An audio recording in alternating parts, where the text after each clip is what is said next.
नमस्कार मित्रांनो, आपण पाहतात विदर्भ राज 358। नमस्कार मित्रांनो, नाशिक शहरात रिपब्लिकन सेना आणि शिंदे सेना अशा युतीचं वारं इगतपुरीवरून नाशिकपर्यंत आता पोहोचत आहे। अशातच रिपब्लिकन सेनेचे उमेदवारांचं नारळ फोडण्याचा शुभारंभ आता इथं झाला आहे। प्रचाराचा नारळ फोडलेला आहे। अशात काही पदाधिकारी आपल्या सोबत आहेत, त्यांच्याशी आपण सहज चर्चा करणार आहोत। दादा, काय नाव तुमचं?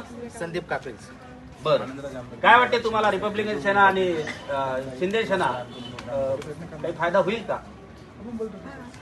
कवी वामनदादा कडक यांचं एक गीत आहे, सांगा बिर्ला बाटा आणि तो टाटा कुठं आहे, सांगा धनाचा साठा आणि आमचा वाटा कुठं आहे। या गीताला अनुसरून सरसेनानी आनंदराज आंबेडकर साहेबांनी शिवसेना आणि भीमसेना या युतीची घोषणा केली, नक्कीच घोषणा केली। या घोषणेच्या माध्यमातून श्रद्धे आमचे सरसेनानी आनंदराज आंबेडकर साहेब आम्हाला आमचा वाटा दाखवायला निघाले आहे आणि त्या वाटा दाखवण्यामध्ये सर्वात महत्त्वाची भूमिका आज इगतपुरीकरांनी केलेली आहे।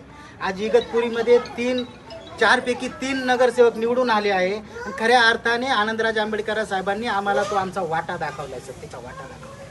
आणि हा वाटा दाखवत असताना संपूर्ण महाराष्ट्राचं लक्ष या आनंदराज आंबेडकर साहेबांकडे लागलेलं आहे की खरंच आंबेडकर साहेब या आम्हाला या सत्तेचा आमचा वाटा दाखवणार आणि त्या वाट्यापर्यंत आम्हाला पोहोचवणार, त्या सत्तेच्या खुर्चीपर्यंत आम्हाला पोहोचवणार। याकरता आनंदराज आंबेडकर साहेब प्रयत्न करत आहेत आणि त्या प्रयत्नाला आम्ही सर्व कार्यकर्ते तन मन धनाने रात्रंदिवस एकत्र करून आम्ही या समाजाला दाखवून देणार आहोत की खरंच बाबासाहेबांच्या निधनानंतर खऱ्या अर्थानं या आंबेडकरी समाजाला जर सत्तेची वाट कोणी दाखवली असेल आणि सत्तेच्या खुर्चीपर्यंत कोणी पोहोचवले असेल तर ते आनंदराज आंबेडकर साहेबांनी बसवले आहे। आणि हे साबित करण्यासाठी आमची पूर्ण रिपब्लिकन सेना नाशिक जिल्हा नाशिक शहर कामाला लागलेला आहे। नक्कीच या माध्यमातून आमचे बंधू सुनील भाऊ साळवे यांचाही त्या याच्यामध्ये सहभाग असेल त्या सत्तेमध्ये अशी आम्ही सर्वांच्या वतीने अपेक्षा करतो आणि या सर्व प्रभागाला विनंती करतो की आमचे सुनील भाऊ सारखा कदाचित माणूस तुम्हाला या